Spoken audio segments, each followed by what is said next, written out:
अपनी एक पंजाबी नज़म पेश कर रहे हैं तारी खिदमत। बैठे बैठे रोना आवे, मैनू केड़ा कोल बुलावे, कित्थे जावां कित्थे वसां, किसनू दिल दे दुखड़े दसां, मैनू लगे डाढे रोग, मेरा कौन मनावे सोग, मैनू सोचा दिता मार,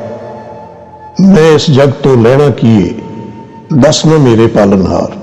ये जग है वो मालिक तेरा, जिथे दुखां दाए डेरा,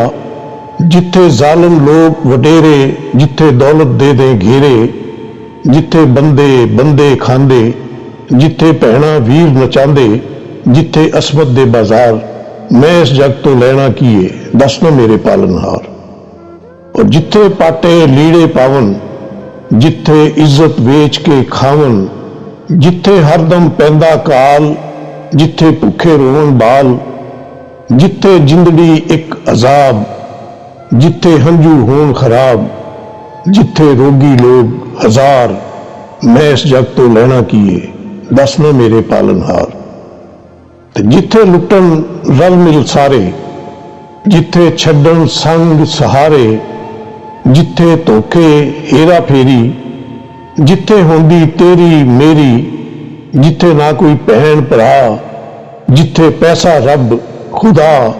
जिथे कमले ने होशियार, मैं इस जग तो लैना कीए,